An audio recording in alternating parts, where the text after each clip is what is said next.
This isn't going to make sense to you, and I'm sorry about that.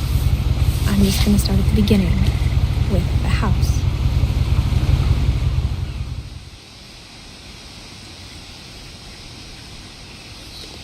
Someone had put up a chain-link fence, but it looked like I wasn't the first person to hop it.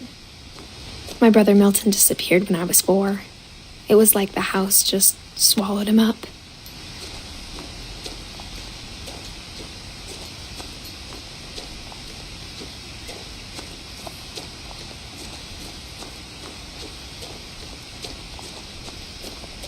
I lived here until I was 11, but I wasn't allowed inside half the rooms.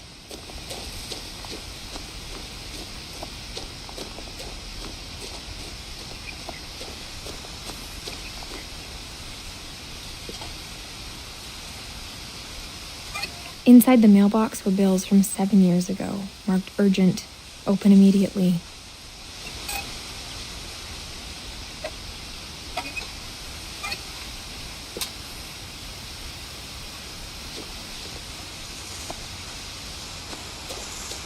I hadn't been back since my brother Lewis's funeral.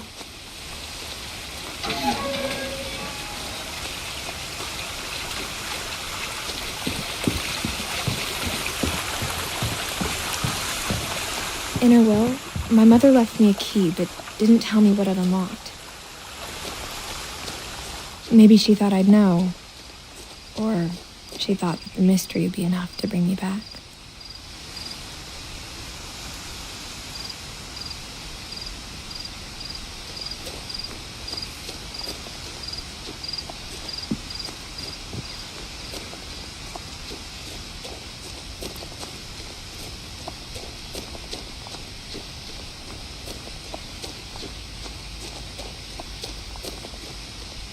No one had driven this way in a long time, but I saw a few hoof prints.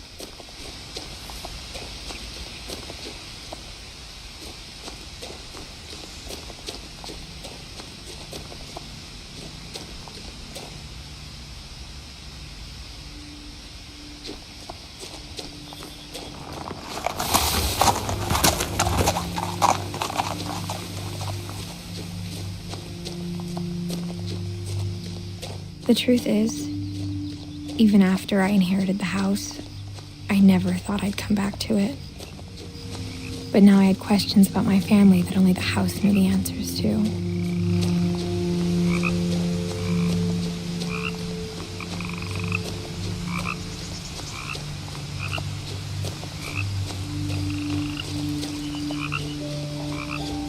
The house was exactly like I remembered it, the way I'd been dreaming about it.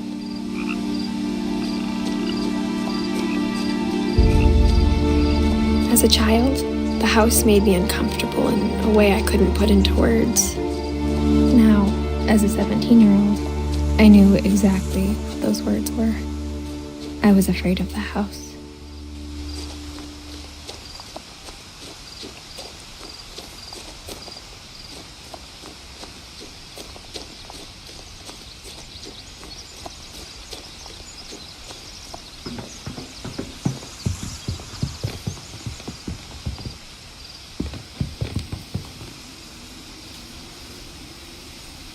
I hoped the key might unlock the front door. It didn't.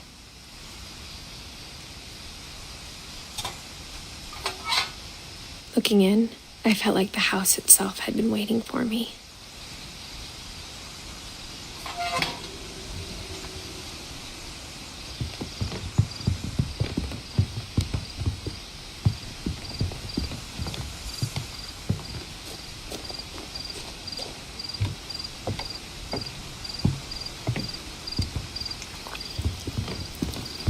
I asked Edie once about the dragon in the pond.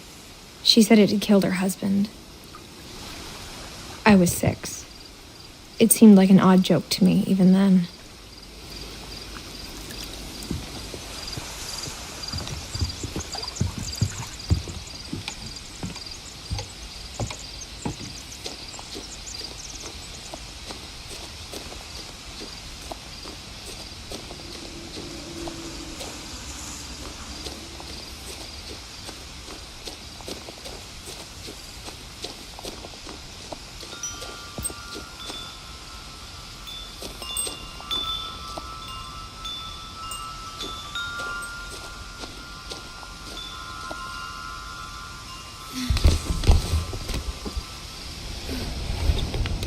Crawling through the doggy door used to be a lot easier when I was 11.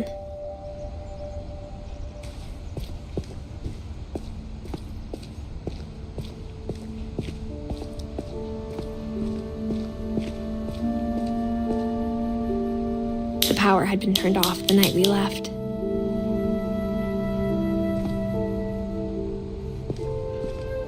For the first time in years,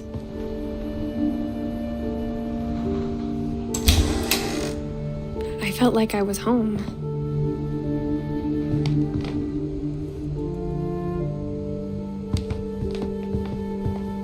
But instead of a family, there were just memories of one. Like how after Louis started working at the cannery, we all got sick of eating salmon, except our cat, Molly.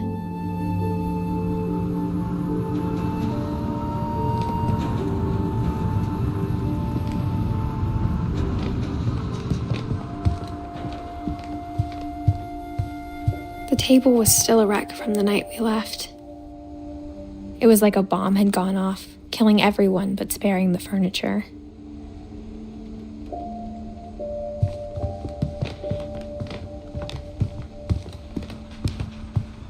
My mom was the only one of us who could imagine Great-Grandma Edie living in a nursing home.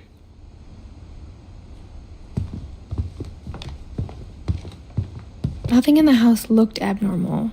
There was just too much of it, like a smile with too many teeth. Even the fireplace had a story. Edie told me the bricks came from the original house, after it sank.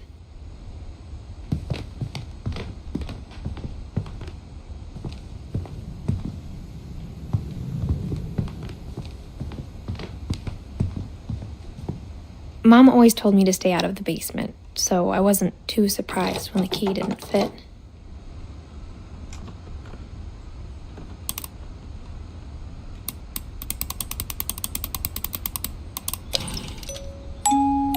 Great-Grandpa Sven built a music box for Barbara, along with the rest of the house.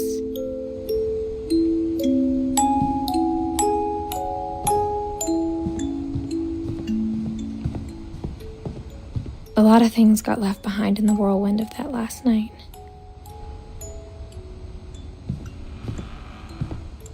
My mom wasn't much of an optimist, but she never stopped believing that my brother Milton was alive.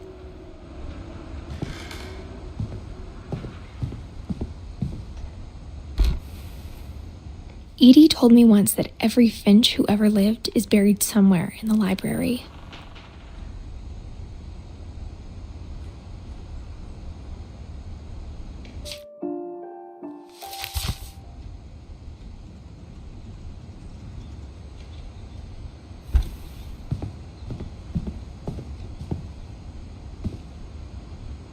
After Milton disappeared, Mom sealed up all the bedrooms. Then Edie retaliated and drilled peepholes.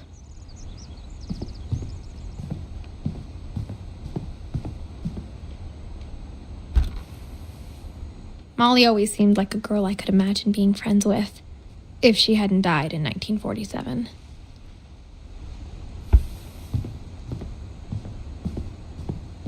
I spent a lot of time playing in Great Uncle Walter's room. I think my mom sometimes regretted not sealing it up. Louis told me there were secret passages, but I never believed him.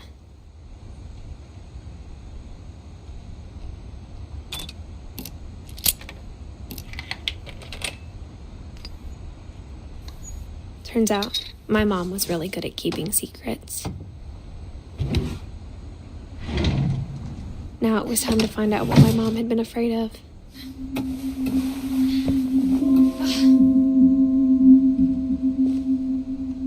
From the paintings on the wall, it was clear my brother Milton had been here before me. Reading this, maybe it sounds like I had a plan, but I had no idea what was behind that door.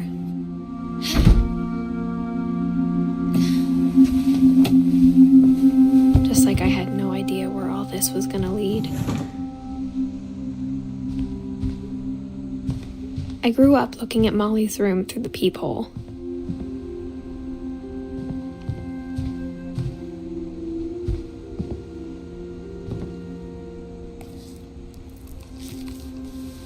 December 13th, 1947. Dear Diary, I'll be gone soon, but I wanted to tell somebody about what's gonna happen. It started when Mom sent me to bed without dinner. I woke up and I was starving, so I looked around for something to eat. The gerbil food was dry, but I didn't mind it.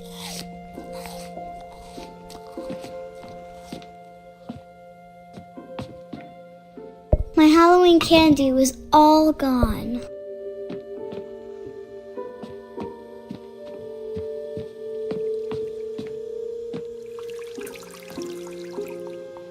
I thought about eating Christopher, but I held back.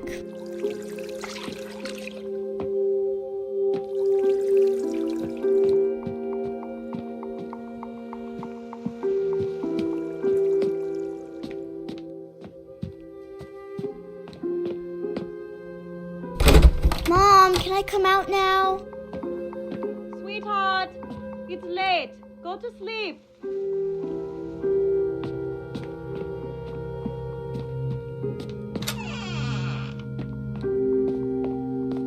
I kept eating and eating.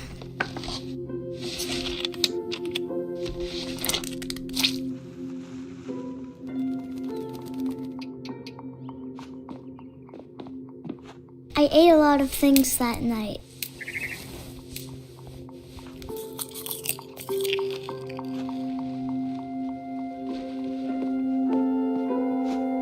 Then I heard chirping outside my window. It was a barn swallow going back to her nest. I reached out for her.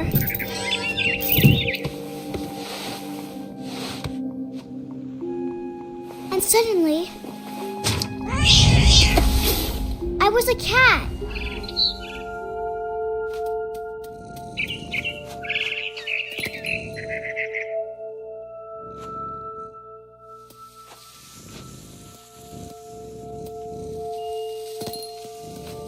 I tried to be quiet, but the bird was really scared.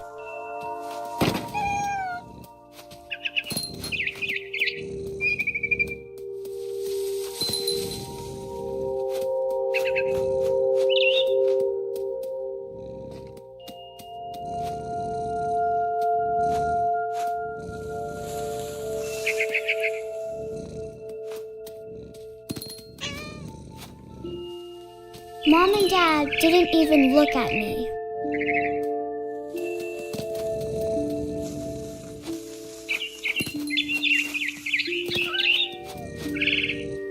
I jumped and I almost got her.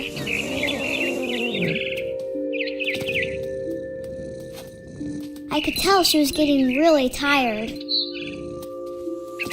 Now I was up in the big tree. I promised Dad I wouldn't climb it anymore.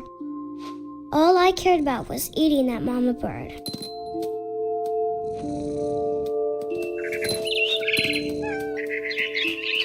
I gobbled her up. And suddenly, I was an owl. First, all I heard was the wind. Then I heard little teeth nibbling in the grass.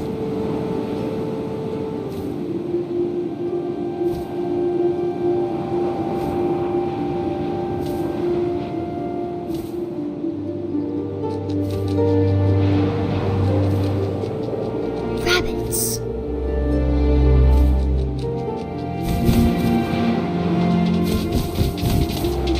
I imagined his face looking up and seeing mine through my talons. I swallowed him up, and I didn't chew one bit. Then I flew off to find something bigger.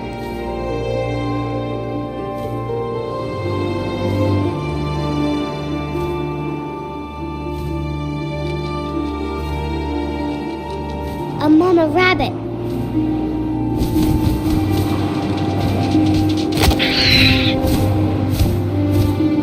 She was almost too big to carry.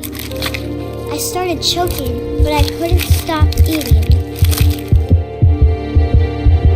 And suddenly, I was a shark.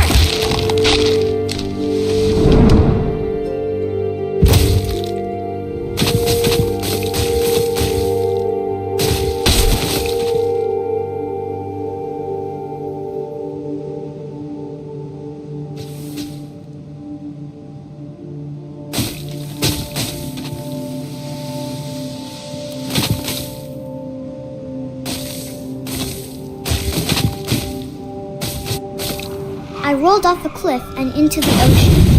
Now, I was hungrier than ever.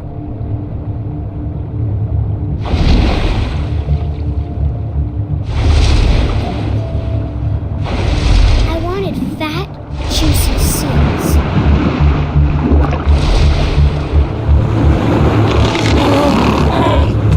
I tore off her flipper, and it tasted really good.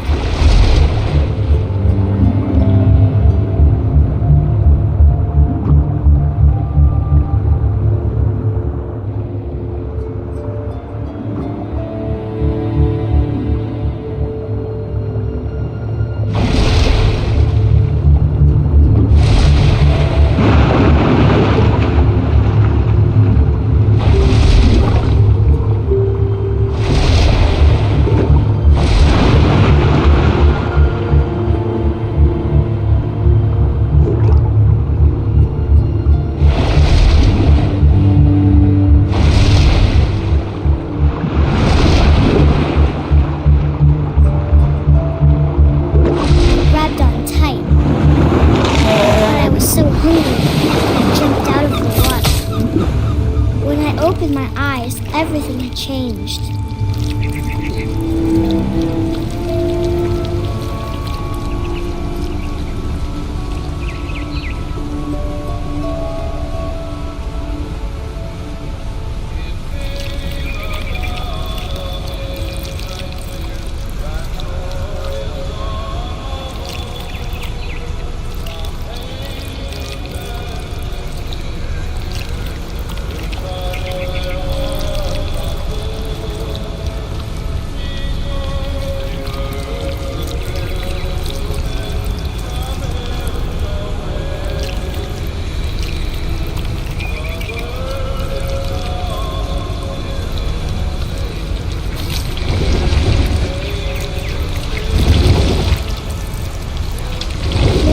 Monster, and I smelled people everywhere.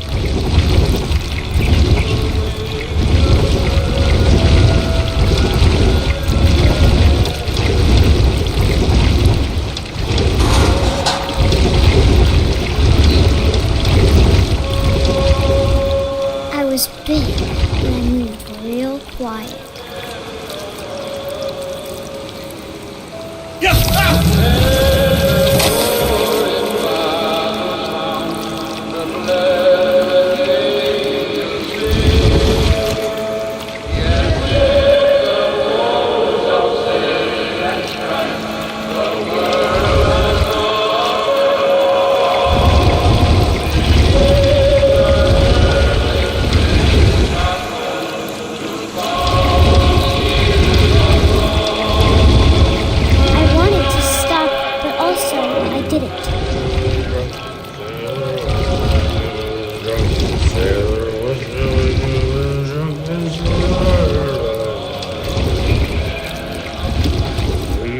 Belly with a rusty razor, his belly with a rusty razor, his belly with a rusty razor, in the morning.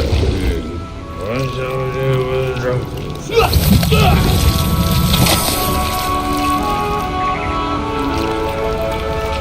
It came upon a midnight clear, that glorious dawn from passenger, I was still hungry, and to cross the water I smelled something new, something I had to have, so I swam towards it.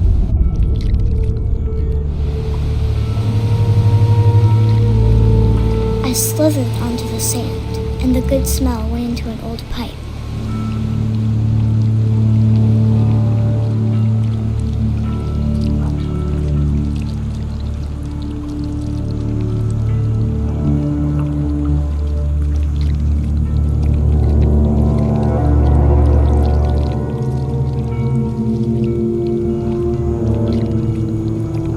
I got closer and closer.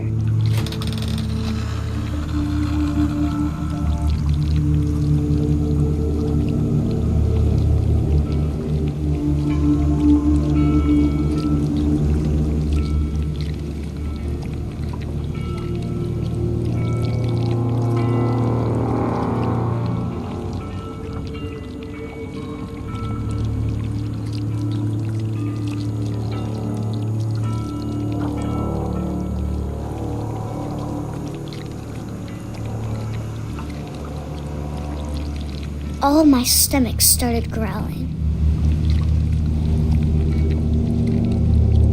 And suddenly, I was me again. I held my breath for a long time, but I couldn't hear anything. I think it's waiting for me to fall asleep. But it's not going to wait much longer. It needs to feed, and we both know I will be delicious.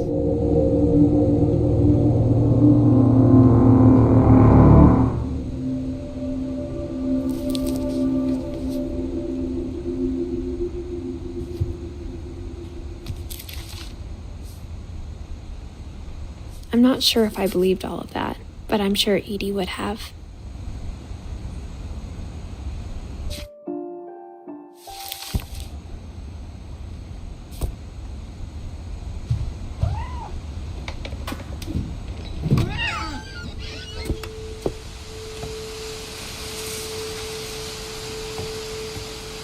This will be obvious later, but my mom never told me any of these stories.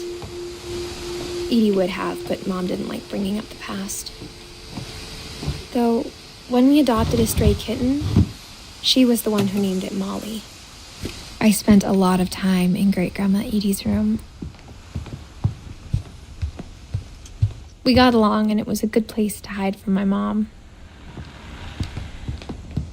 When Edie told people Sven was killed by a dragon, she could also have said he was building a dragon-shaped slide that collapsed.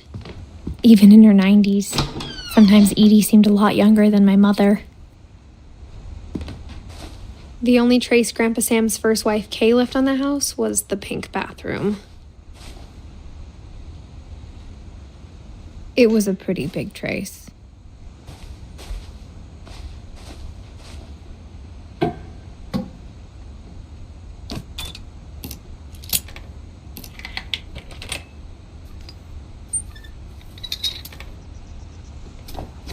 There's a secret in this bathroom.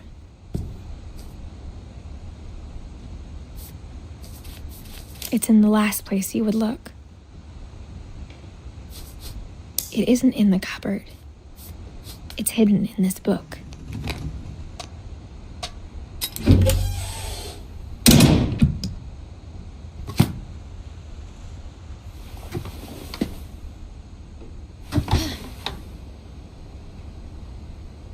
Sven gave Sam an old camera he'd refurbished. He never put it down.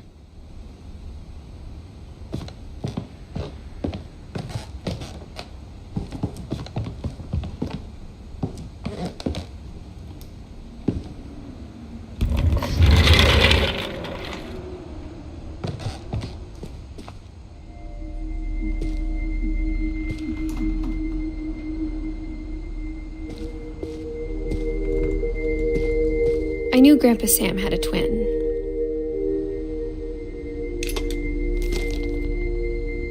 And that he never talked about him.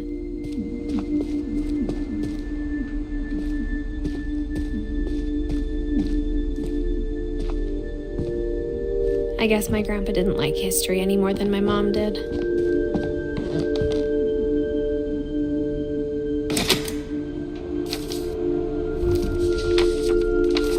How I Want to Remember My Brother by Sam Finch. The thing I remember is that when he made up his mind, that was it.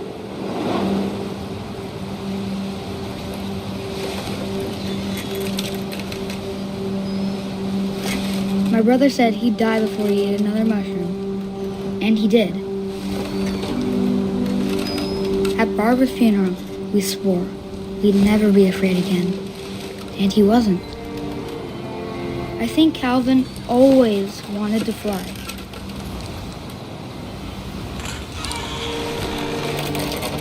Sam! Calvin! Dinner's ready! Coming! But that day, he finally made up his mind to do it. I told him going around was impossible. Maybe if I hadn't said that,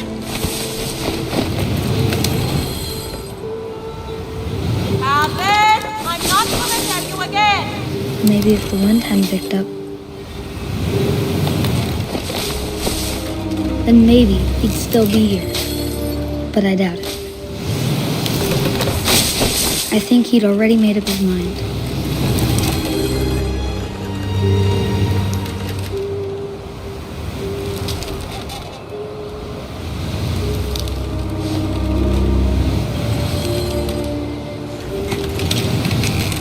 That's what I want to remember about my brother.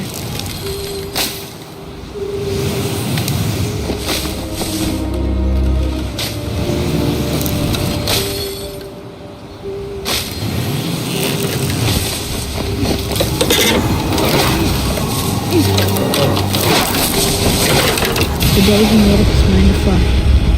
And he did.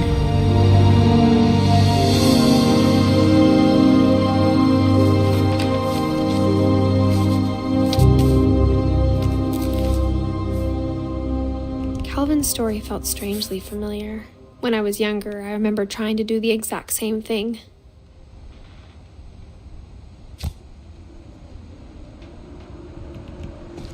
After the funeral, Edie roped off Calvin's half of the room.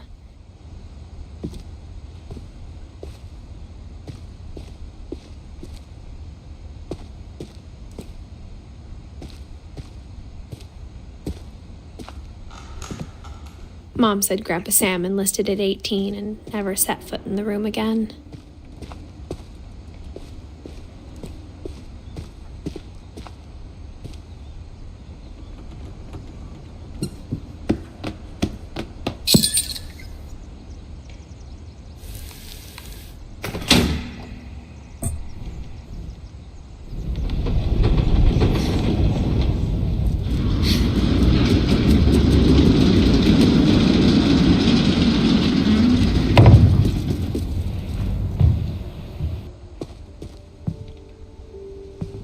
The passages were a pretty tight fit. They'd obviously been built for smaller hands and bellies.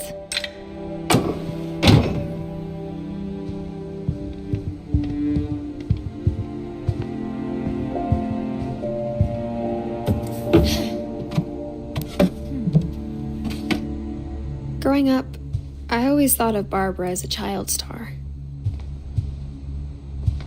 I never thought about how hard it must have been for her afterwards.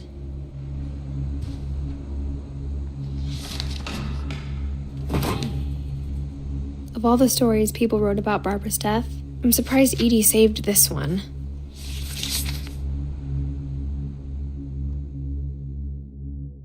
Old Jack here with another ghastly tale inspired by America's most unfortunate family. I'm calling it The Surprise Ending of Barbara Finch. As a child star, Barbara was famous for her scream. Now at 16, she was all washed up. A has-been. But in a lucky break, she'd been asked to perform her signature scream at a local convention for monster movie fans. It was just the boost her career needed. Unfortunately, her scream hadn't aged well. Getting better. I think you just need the right motivation. Her biggest fan and current boyfriend, Rick, was about to demonstrate when... Now that was a great scream. It was Barbara's father, Sven. He'd slipped into a table saw and had to be rushed to the emergency room. So Barbara got stuck babysitting her youngest brother, Walter. Her convention comeback was cancelled. Okay, I'm hearing frustration, but I'm not hearing terror. What if I tried... A gang of hoodlums in Halloween masks have been terrorizing Orcas Island tonight. Police are urging residents to... That came from the basement. You're right! Also, I loved your delivery on that. Why is your basement door locked? Because my dad likes making puzzles and secret passages. There's a key hidden in the music box. The secret is to keep winding and winding until finally the key pops out. Thanks, babe. I'll be back in a sec. 20 minutes later, Rick hadn't returned. So Barbara went to look for him, right on cue. She reached for the music box.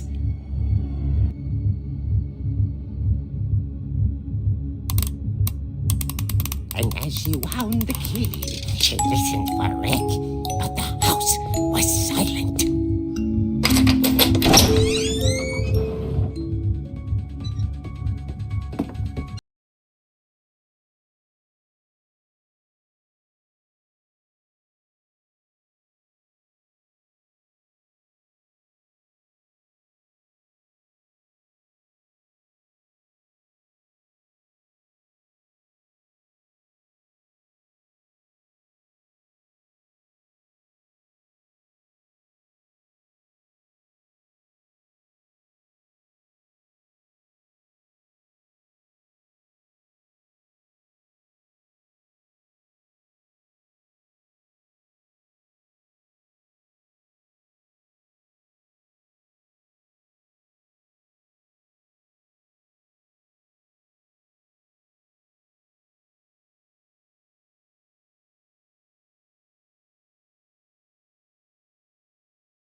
Rick?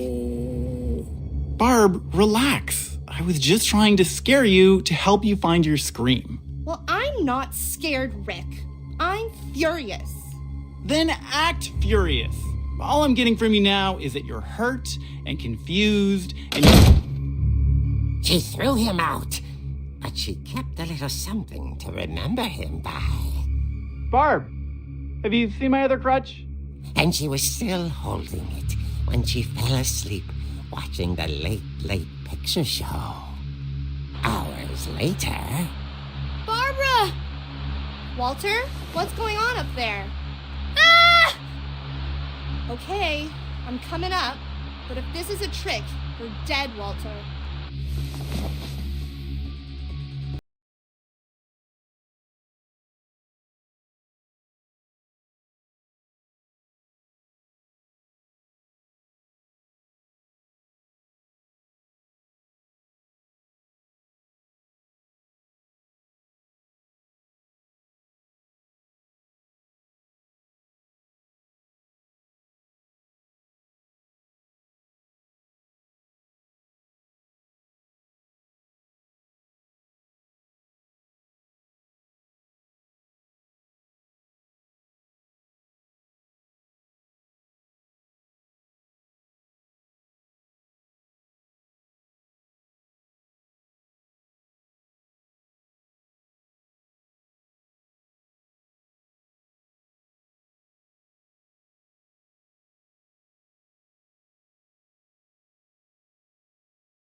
coming from inside the house.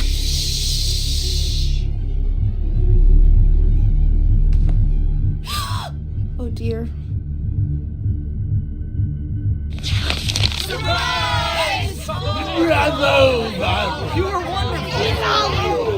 monsters had come to surprise her. For Barbara, it was a dream come true. Then she saw what kind of monsters they were, and she realized what was about to happen. She was going to be famous. And with her final breath, Barbara Finch gave the performance of her life.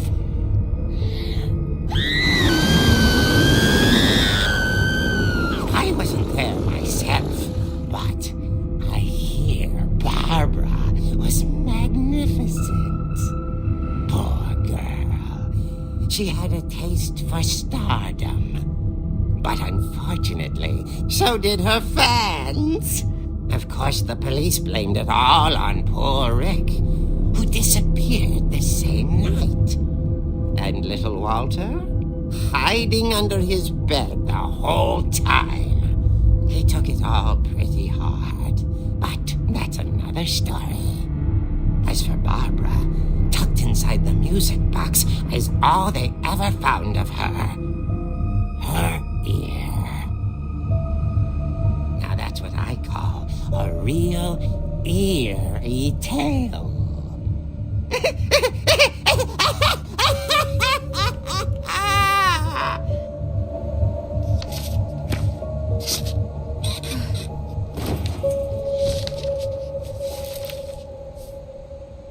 Edie told me all Barbara wanted was to be remembered, as absurd as that comic was. Maybe what Edie saw was a happy ending.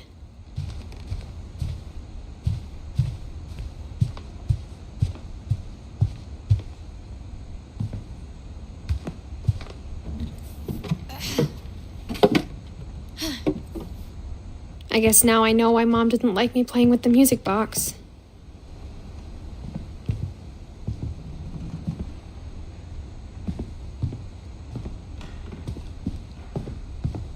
Whenever people ask me about my family, the first thing they always want to know about is Barbara.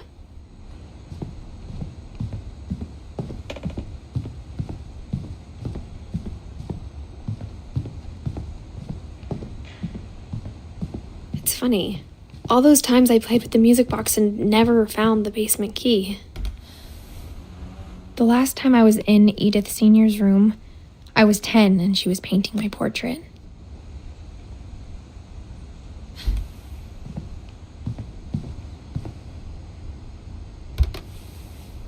My Grandpa Sam spent 7 years sharing a room with his dead brother, Calvin.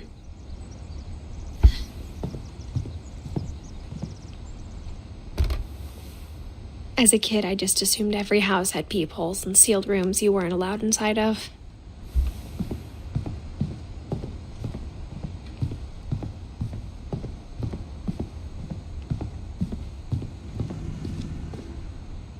Mom must have locked the third floor stairs on the night we left. Edie's father, Odin, built the original house.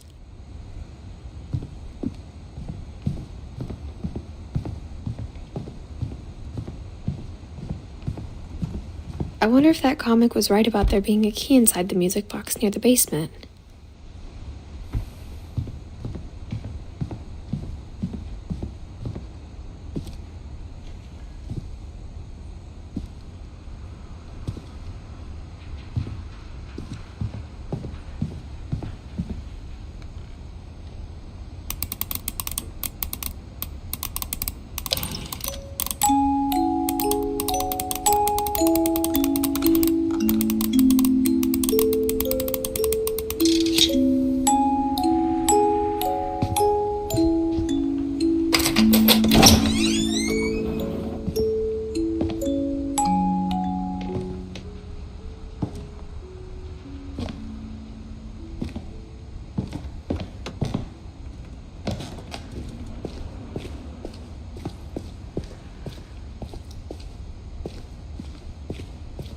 Mom said the basement was off limits, unless I wanted another tetanus shot. I saw Edie sneak down to the basement once, carrying packages. I thought maybe she was hiding presents. It turned out she was hiding a lot more than that.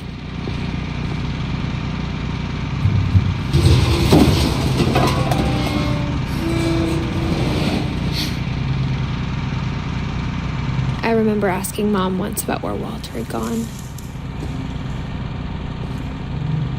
She said after Barbara died, he got as far away as he could. If there's a pattern in all these stories, I think it's that none of us has gotten very far.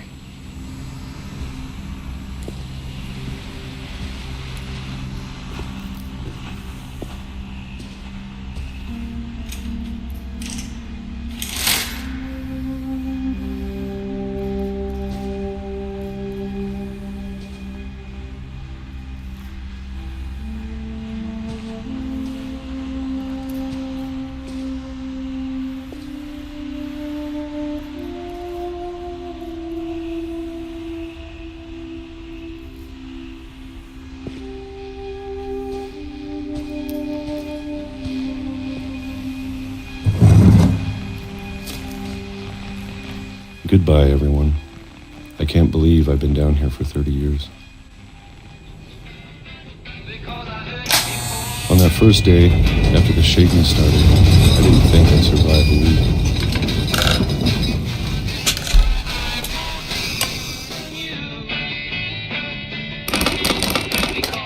But after a few days, I settled into a routine. That's what kept me sane. Having a schedule, living for today. I always expected to be dead tomorrow. But if you wait long enough, you get used to anything.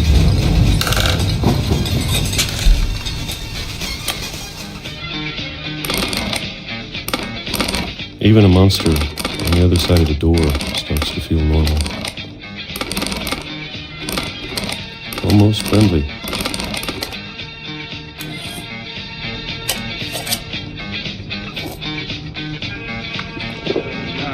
And then one day, everything just stopped.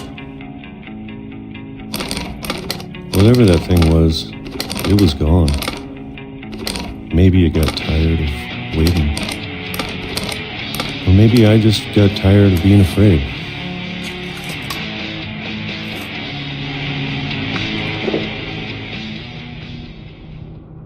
It's been a week now, the longest in 30 years. I'm done waiting. I have to leave while I still can.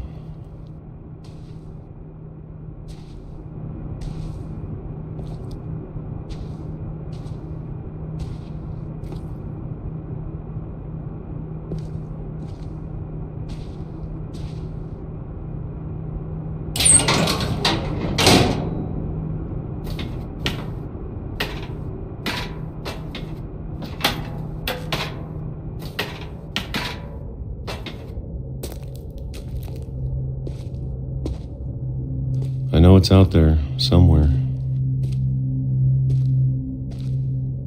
Whatever killed Barbara and Molly and Calvin.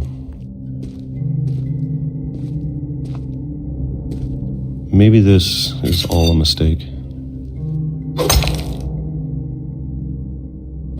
But I need to stop living the same day, even if it kills me.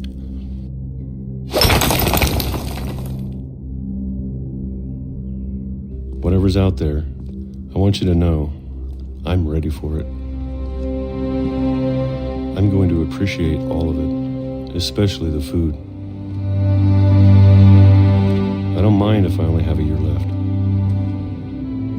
or a month, or a single week. I'd be happy with one more day. I can already imagine the sun on my face.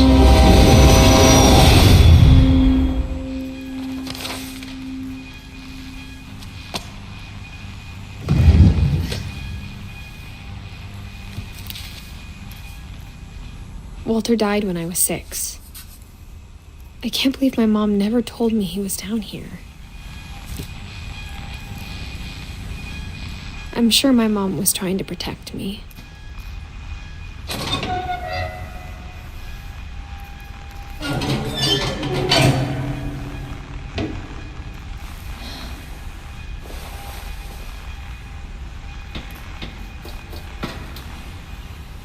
Maybe she was afraid I'd end up like Walter. But if she never told me about an uncle under the house, I can only imagine what else she was hiding. I don't want to make the same mistakes she made.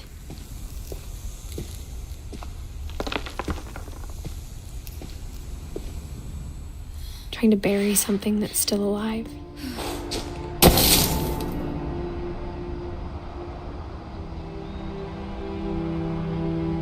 Now that there's only one of us left, or maybe 2, I thought it was time I heard the stories for myself and found out what happened to everyone else. But now I'm worried the stories themselves might be the problem. Maybe we believed so much in a family curse, we made it real.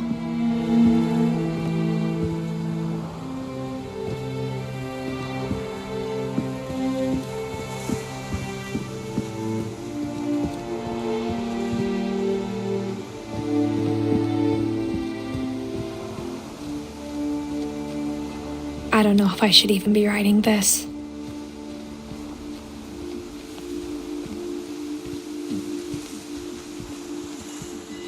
Maybe it'd be better if all this just died with me.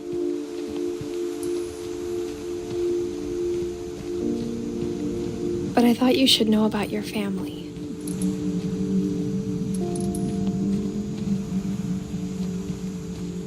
And the history you're a part of.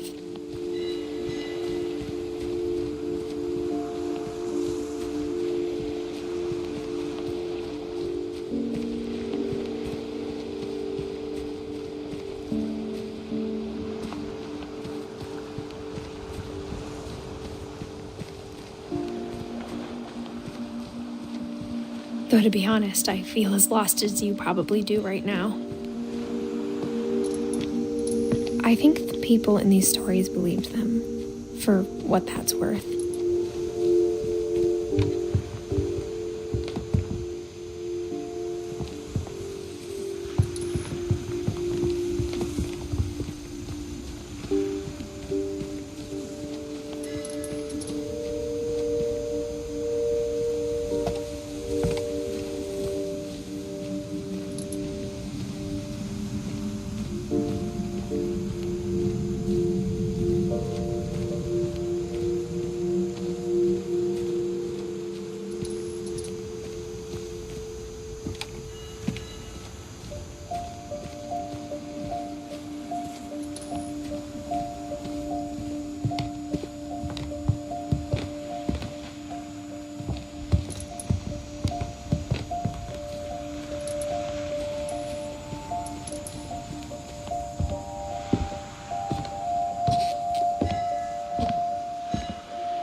And when you look at the house, that history of imagination and stubbornness and madness, any of it seems possible.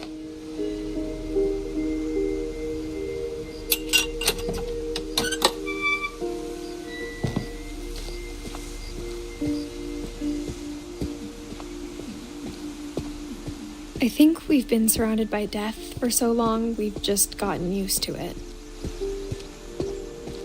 What kind of family finishes building a cemetery before starting the house?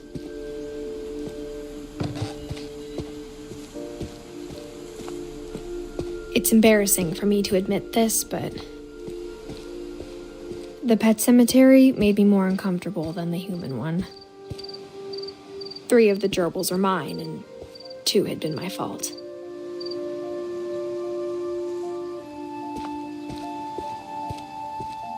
Sven built the house, but it was Edie who designed the cemetery.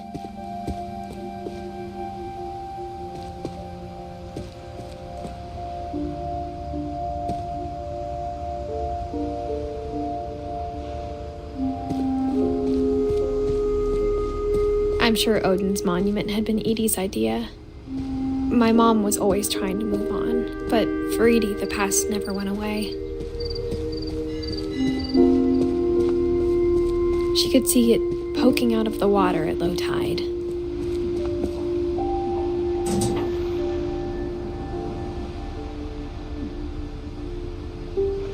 Edie said she dreamed about the old house every night.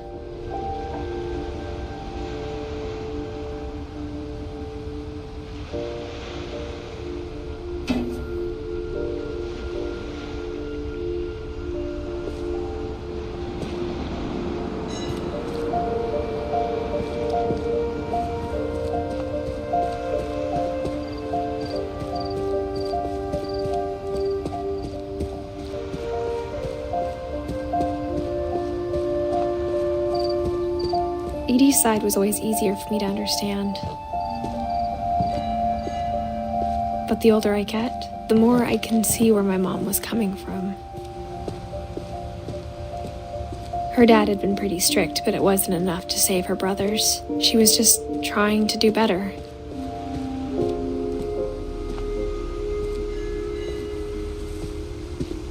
She lost 2 of her brothers, just like I did. I get why she tried so hard to protect us. There's so many things I wish I could ask my mom now. Part of me thinks this is what she wanted all along. For me to come back someday and find everything out for myself.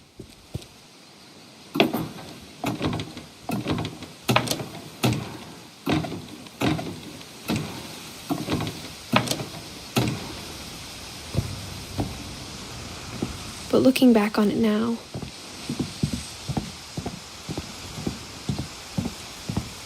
if she told me there was going to be so much climbing, I never would have come when I was 22 weeks pregnant.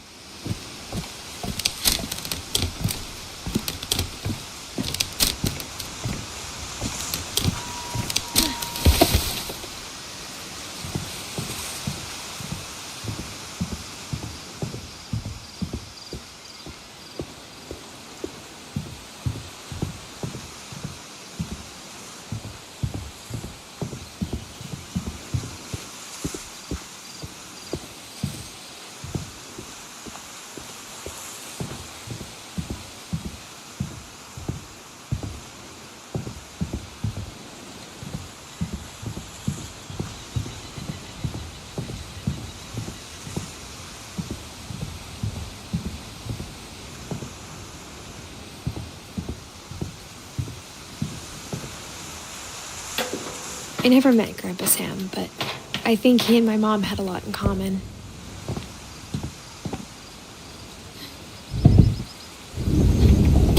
They were both pretty intense. Instead of hiding from death, Sam seemed to go out of his way to meet it.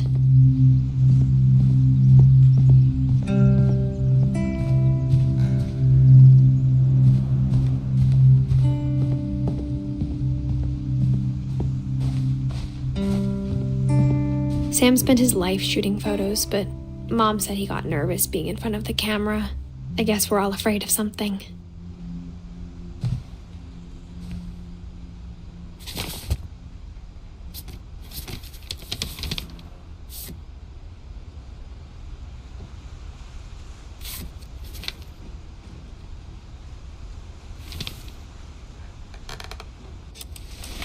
Dawn, I promise, you'll never forget this weekend. Yes, sir. These memories are going to last a lifetime. Am I gonna have to shoot anything? It's a hunting trip, Dawn. Shooting is strongly encouraged. Shouldn't we be leaving? Just want to get a shot of you, Dawn, then we can take off. What? Perfect. It's gonna rain the whole weekend, isn't it? Please just take the damn picture. Hey, language.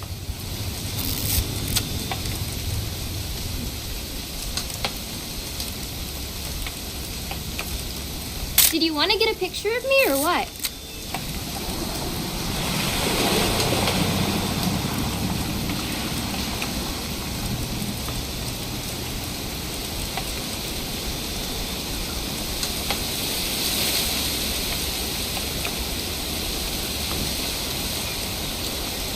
Come on already.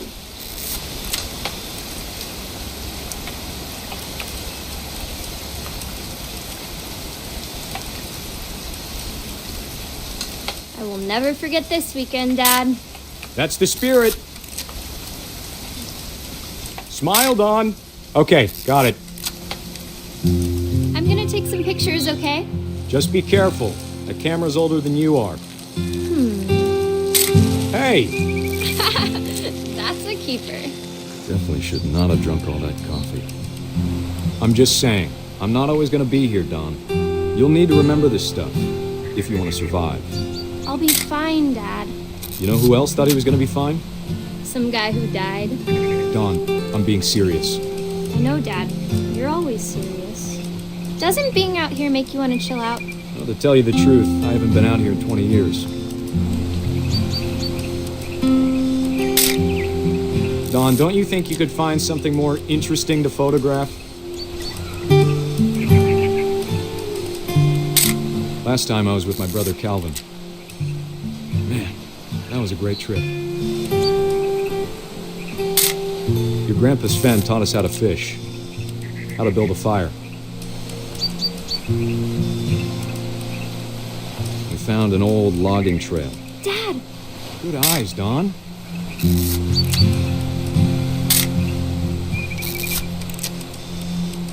Before you take the shot, let me get a picture of you. Dad, Let me get behind you.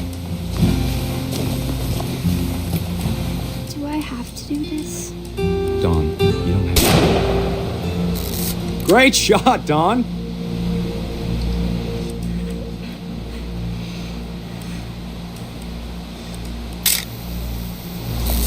I'm proud of you, Dawn.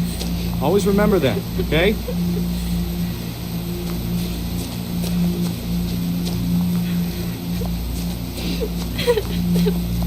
Dad, it's twitching. I think That's it's totally normal, Dawn. Just focus on the camera. Try not to think about... Dad!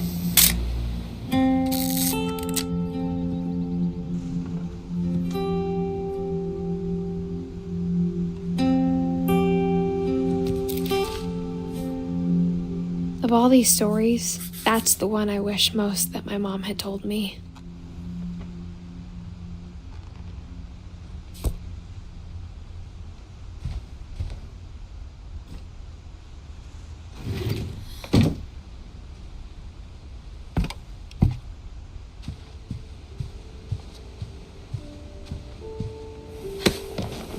After Sam died, my mom and Edie got really close. They'd both lost a lot.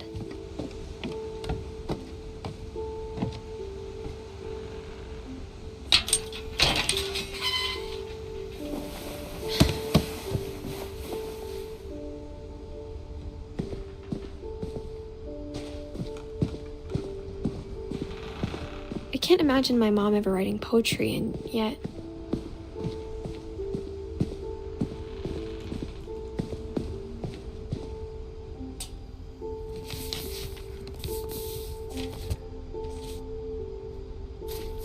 Dear Kay, do you remember the way Gregory used to laugh when he thought he was alone? Like something funny was happening, but only he could see it.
I know you did everything you could. Maybe if I hadn't called that night. Damn it. Hold on, I don't want Gregory to hear this.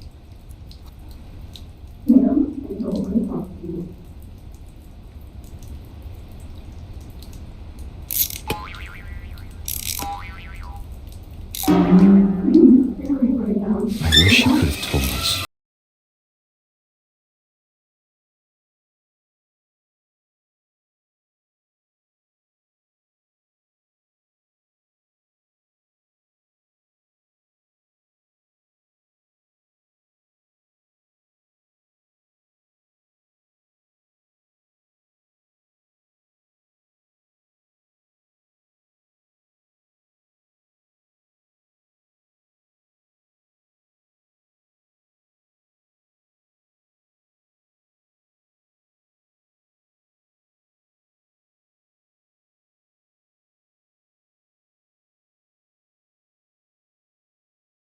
I'm sure he's happy. And he'd want you to be happy too.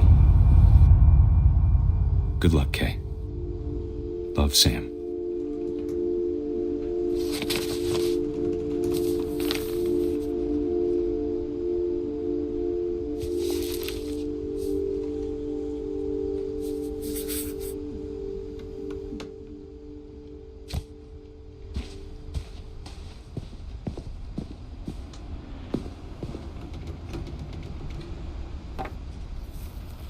A poem for Gus, who always said the wedding was a bad idea.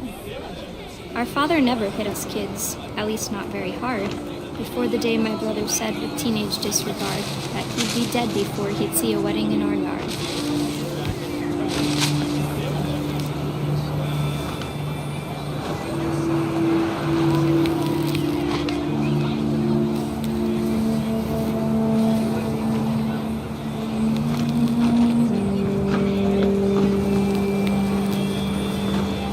Father made him come, of course, but Gus stood far apart, just flew his kite and bottled up the storm inside his heart.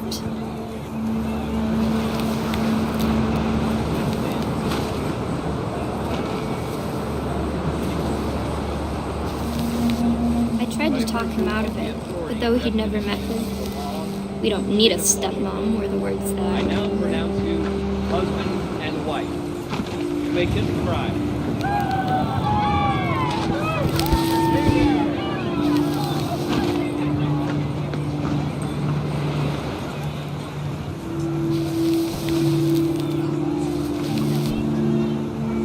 When the time for photos came, Dad ordered him to come here. But Gus declined and as a sign held up his middle finger.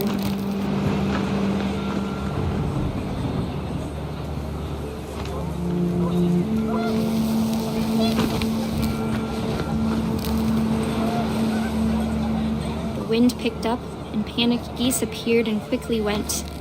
But all the humans did that day was go inside the tent.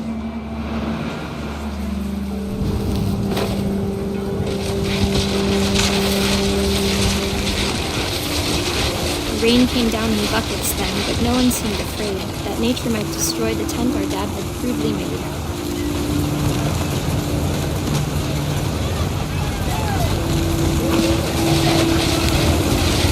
The thunder sounded much too close and full of angry power. But all my father said to us was, "Make the music louder."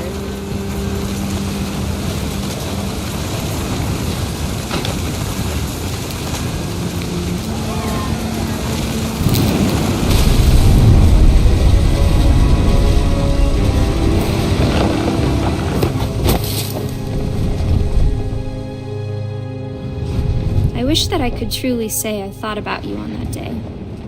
Out there on the beach alone, just you, the wind, the sea, and foam. But I didn't, until we found you.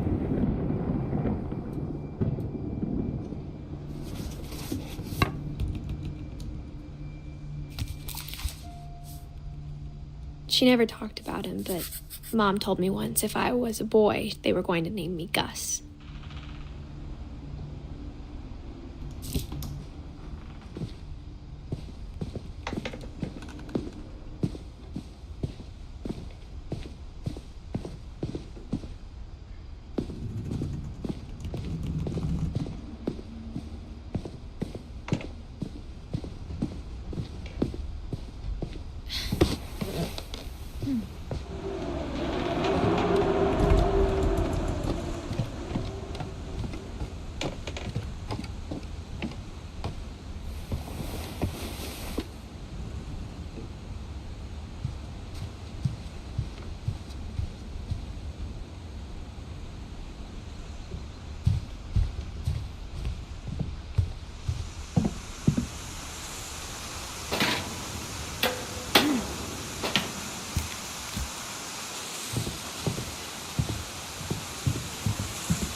My mom moved up to the loft after her brothers died.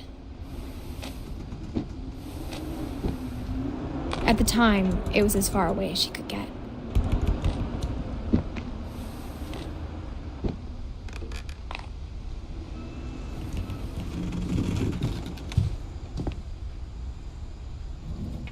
My mom moved to India a week after graduation and got a job teaching English.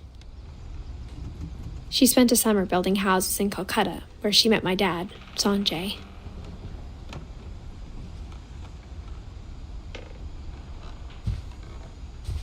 Louis was born a year later.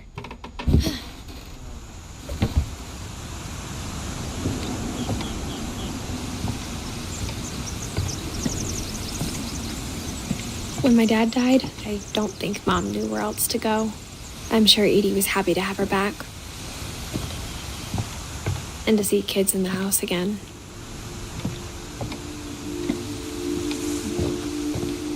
The house had to get a little bigger, but Edie was used to that.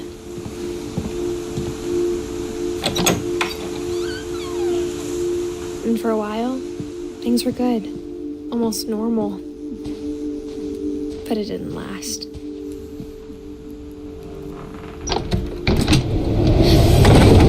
The beginning of the end was Milton's 10th birthday, when Edie gave him a castle. After Milton disappeared, the only thing he left behind was a room full of paintings.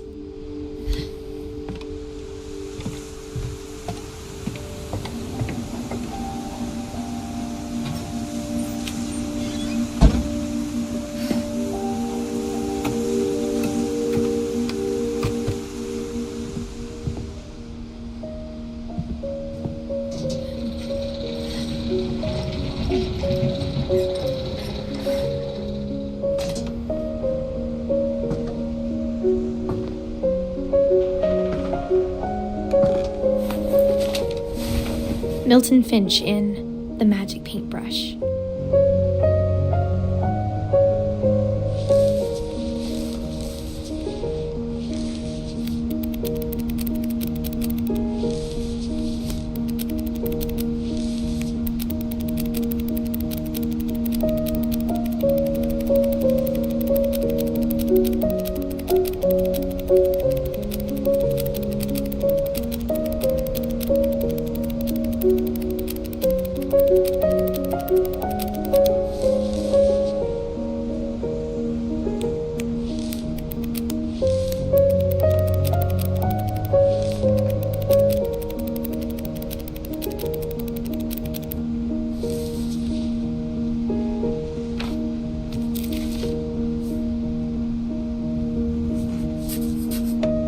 I was 4 when Milton disappeared.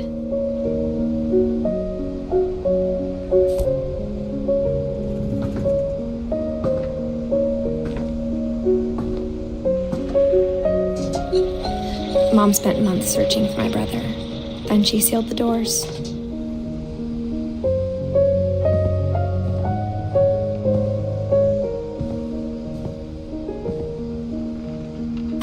Whatever Milton had found in the house, Mom didn't want it getting out.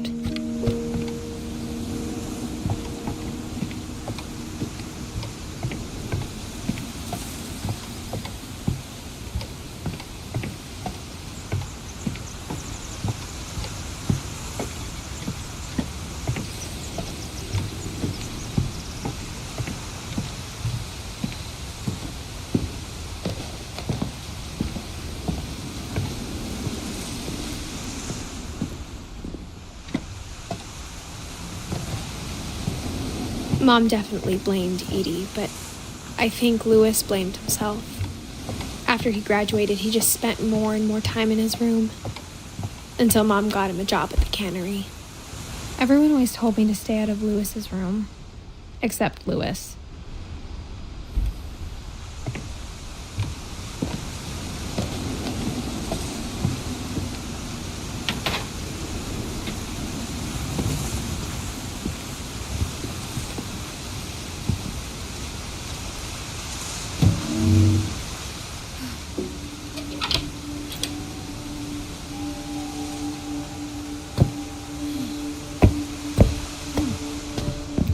Lewis's room smelled very, very familiar.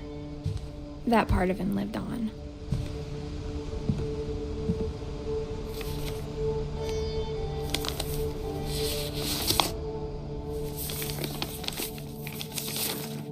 Dear Mrs. Finch, as Lewis's psychiatrist, I can understand your desire for an explanation. As I see it, the trouble began in January, shortly after we convinced your son to seek treatment for substance abuse. Newly sober, I believe Lewis first noticed the monotony of his daily life.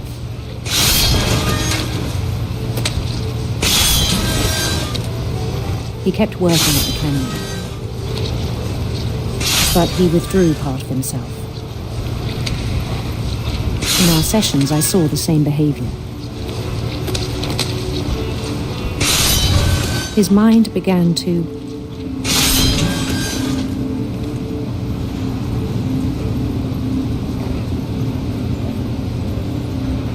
wander.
I asked him to describe it.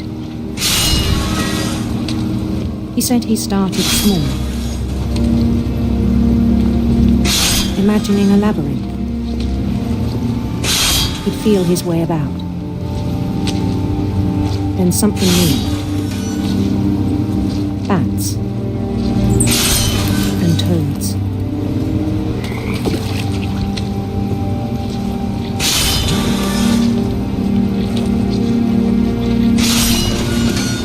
Things that have not names.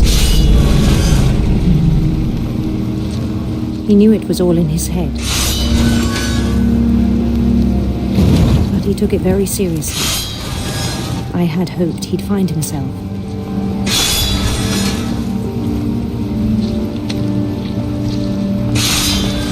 But he found something more.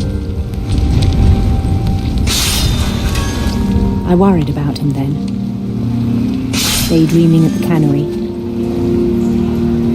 I spoke with his boss, but he said Lewis had become a model employee. Methodical, tireless, focused.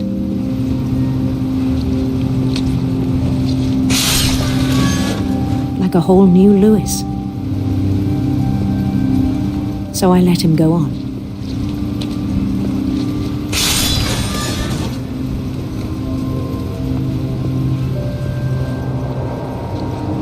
I even encouraged him. It seemed very promising at first. He told me he'd made a new friend.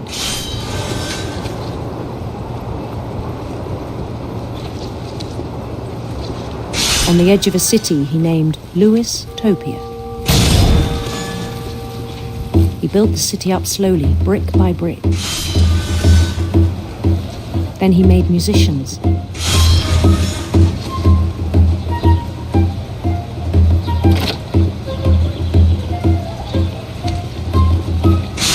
And songs for them to play. He talked about starting a band.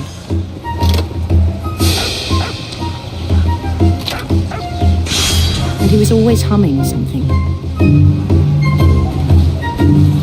Every day his imagination grew stronger.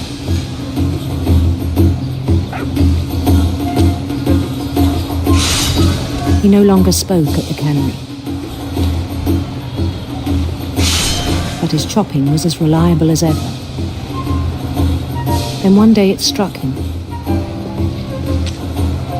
that all the cheering crowds, even the stones under his feet, were all in his imagination, so he could do whatever he wished.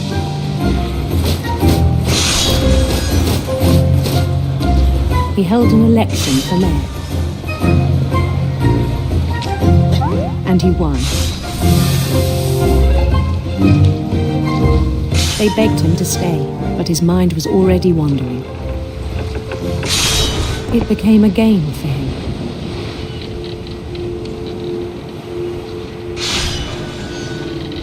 He'd conquer a city, then immediately push on. New Louisville.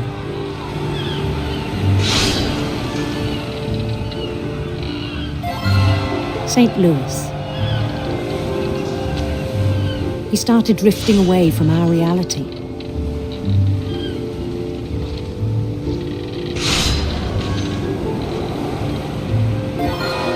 Minneapolis. Until one day he forgot to go home from the cannery. Even as his mother pleaded with him, part of Louis kept sailing on.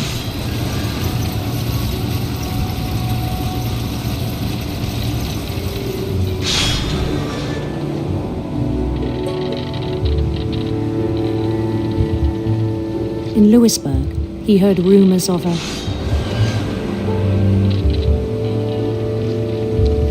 handsome queen.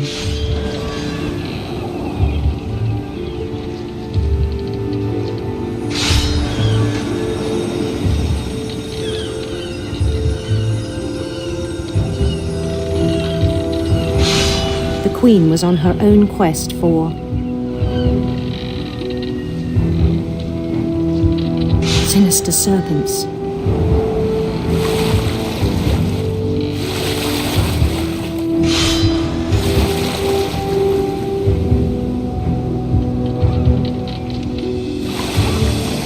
He followed the sound of her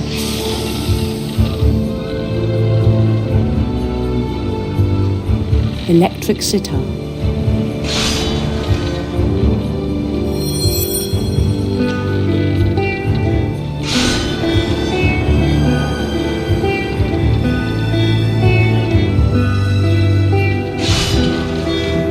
His chase led him to a golden palace east of the sun and west of the moon. Even then, his logic remained sound.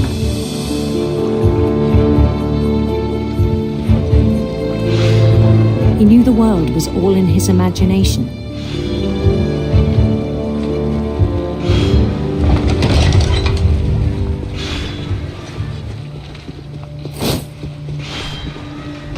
But he was so proud of having created it.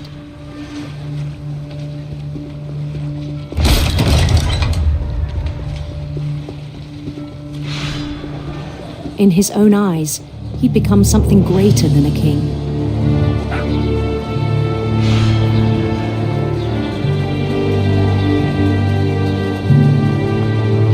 For someone who'd never known success in the real world, I think it was overwhelming. And then it struck him that the real Louis was not the one chopping salmon, but the one climbing the steps of a golden palace.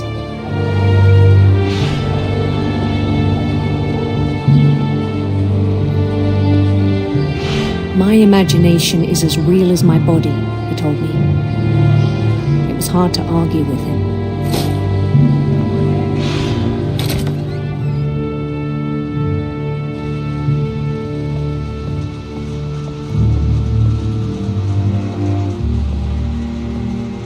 He began to forget the world we know.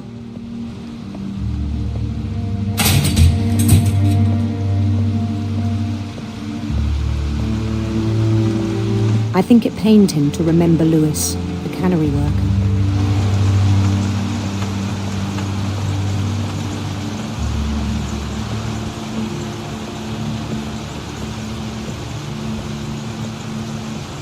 began to despise the man with a royal contempt.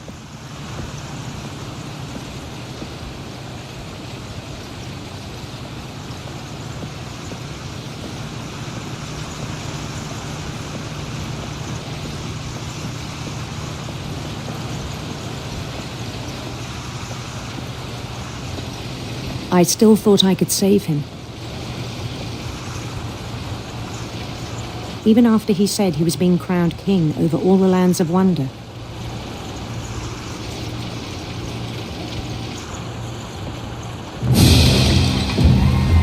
The palace would be packed with his companions.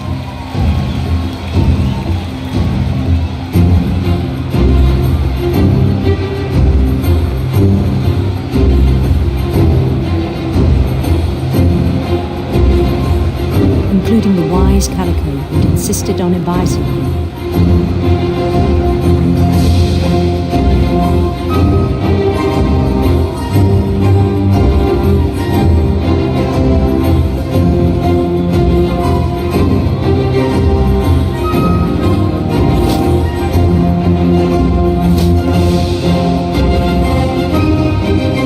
His queen waited, holding his crown.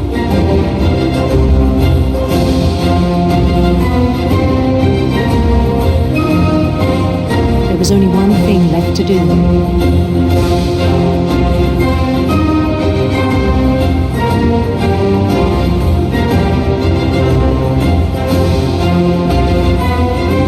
Bend down his head.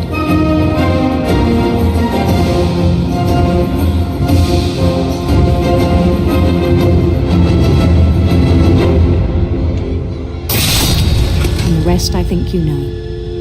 Mrs. Finch, your son was a kind man who will be missed by all of us who knew him.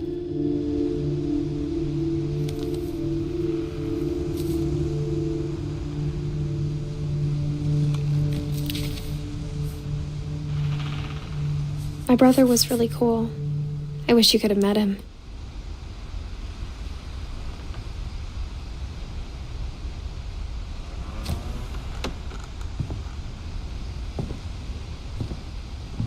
Louis and I spent a lot of time playing games together, but he was surprisingly bad at them. He died a lot.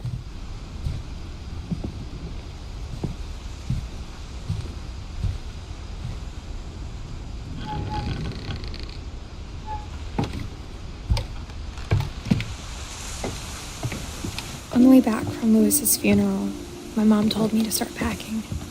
She waited until the day before we left to tell Edie. I'm not sure if she wanted to make it easier or harder.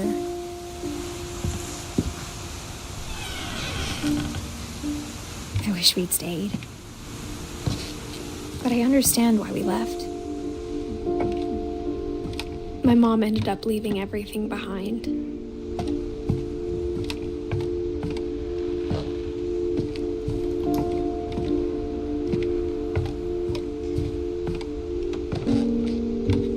What happened that night had been coming for a long time.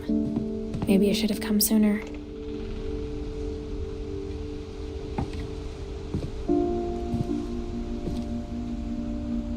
But it had to end one way or another. All that's left now is to tell you about that last night.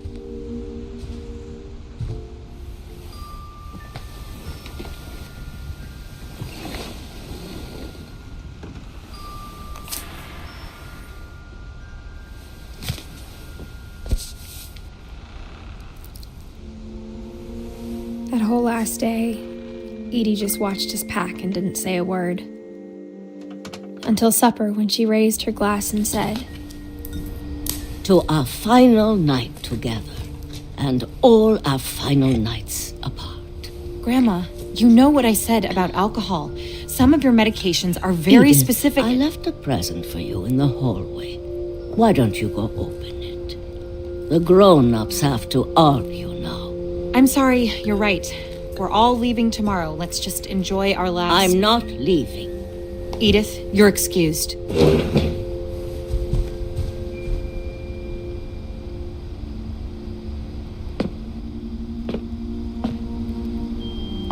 The power had been shut off that morning, but Edie always had plenty of candles. When my mom sold the library, I don't think she knew about the other entrance. Or that Edie had a key to it.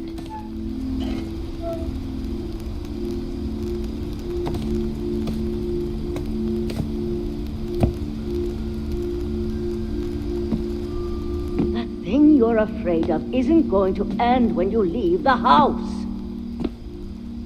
Edith has a right to know these stories. My children are dead because of your stories. I think it's best if Edith and I leave tonight. We'll have the nursing home send a van for you in the morning, okay?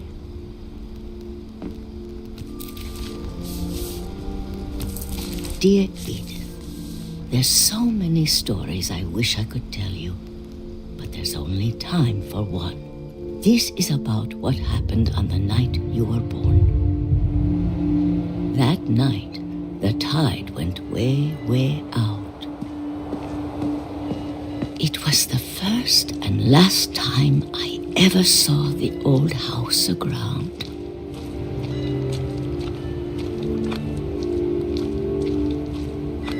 There'd been an earthquake out in the middle of the ocean. They called it the lowest tide in 1,000 years. God, it smelled awful. You know, I've seen that house every day of my life.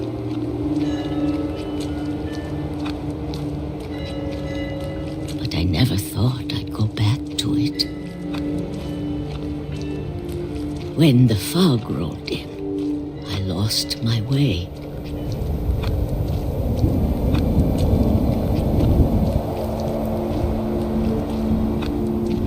I got turned around.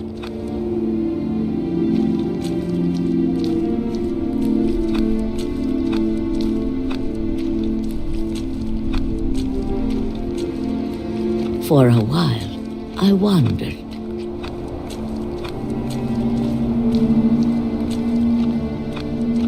I started seeing things.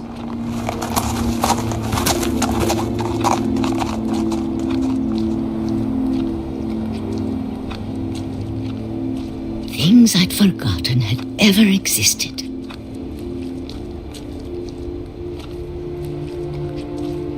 But when I saw them, they felt like old friends. That night, a lot of things came back to me. Or maybe I came back to them.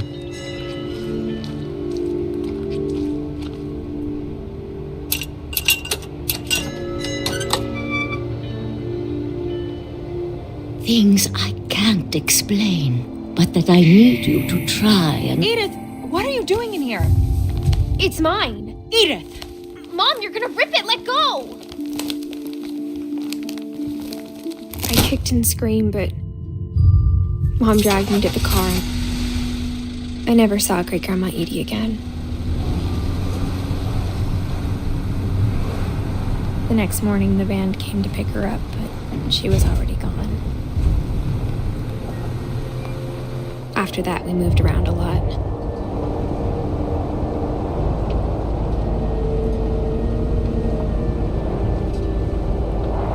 We both tried to make the best of it.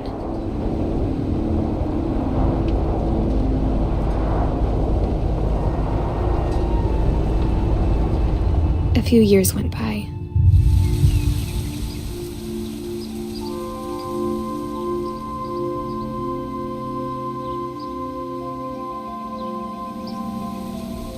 My mom didn't like to talk about it, but she started getting sick a lot. The rest happened pretty quickly. She got better for a while, and then she didn't. And then I was alone.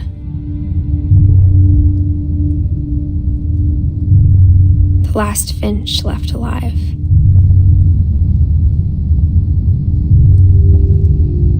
Until I found out about you. I'm still not sure what to tell you about all this.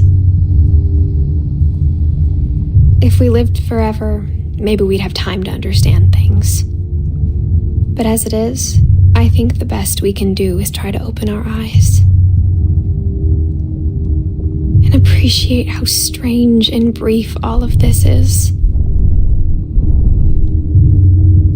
This journal was supposed to be for you. But now I hope you'll never see it. I just want to meet you and tell you all these stories myself. But I guess if you're reading this now, things didn't work out that way.